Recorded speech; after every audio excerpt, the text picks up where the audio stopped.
তাহলে বন্ধুরা সব শেষে এবার রান্নাটি শুরু করি। এই রান্নাটি দেখে নিন। আমি কড়াইতে তেল দিয়ে দিয়েছি। এবার এক এক করে সব দিতে শুরু করব।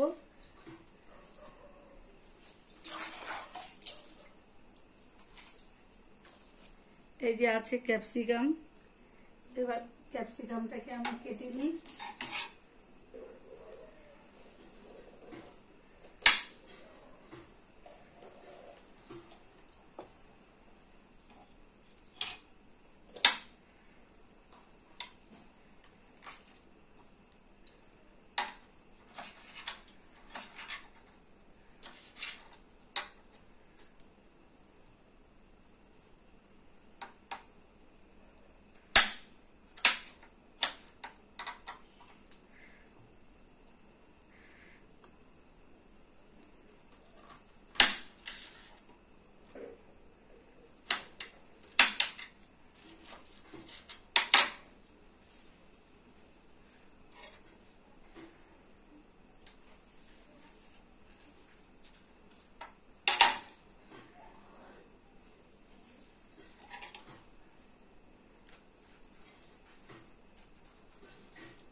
আচ্ছা, এবার আমার রেডি হয়ে গেল।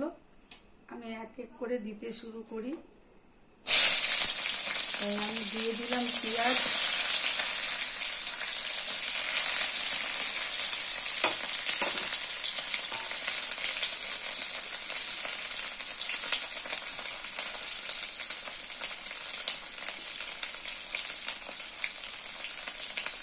পেঁয়াজের পাপড়িগুলো খোলা থাকলে তাড়াতাড়ি করে রান্নাটা হয়ে যায় এবং ফ্লেভারটা খুব সুন্দর থাকে, পুড়ে যায় না।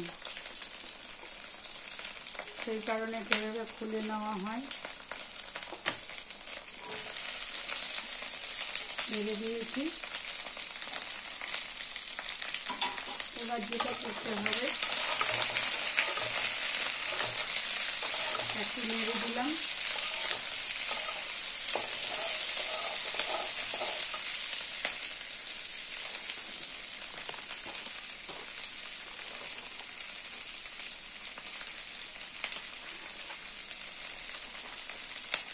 এবার আমি স্বাদ মতো নুন দিয়ে দিচ্ছি।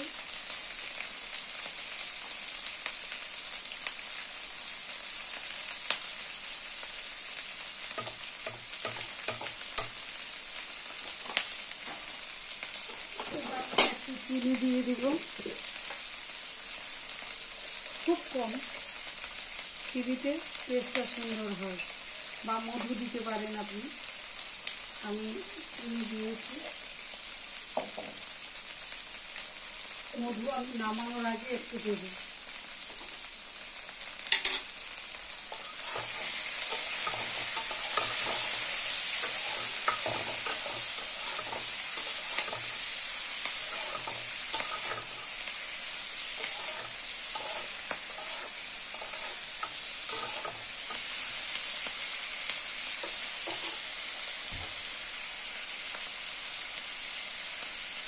এবার আমি দিয়ে দিচ্ছি টমেটো দিয়ে দিলাম। এবার দিয়ে দেব ক্যাপসিকাম।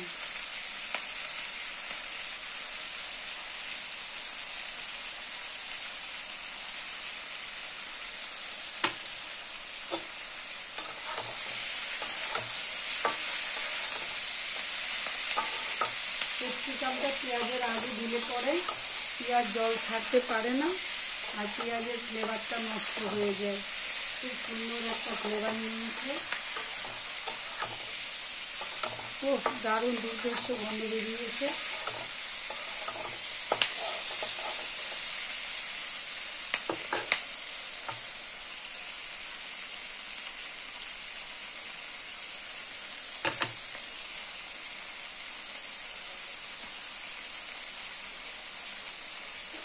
আবার দিয়ে দিলাম ক্যাপসিকাম। একটা একটু বয়েল কম হবে, একটা একটু বয়েল বেশি হবে।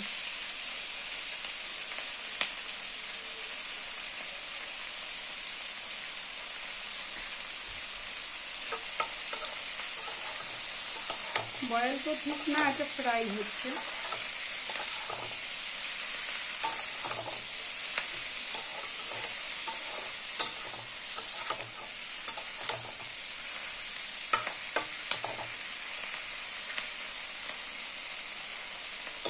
এবার আমি দিয়ে দেব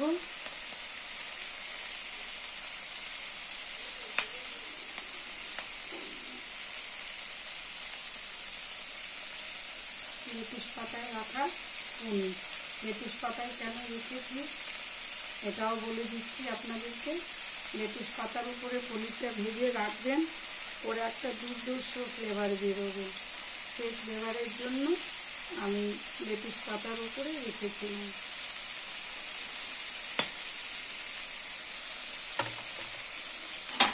এবার আমি ভুজিয়ার পনিরটাকে সাইড করে নিলাম। এখানে 500 গ্রাম পনির হলেই আপনি দুটো রান্না করতে পারছেন।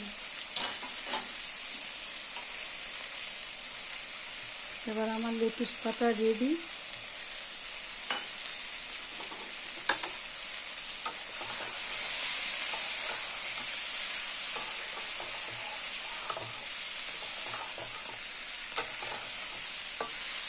বন্ধুরা, আমি রান্নাটা কি করে করেছি উপকরণটা বলে দিচ্ছি আপনাদেরকে, একটু শুনে নিন। ওর মধ্যে কী কী লেগেছে পেঁয়াজ। পেঁয়াজকে আমি 4 ভাগ করে পাপড়ি খুলে রেখেছিলাম পেঁয়াজের। এর মধ্যে দিয়েছি আমি ঝাল হওয়ার জন্য একটা কাঁচা লঙ্কা, একটা শুকনো লঙ্কা, মানে গ্রিন চিলি আর রেড চিলি।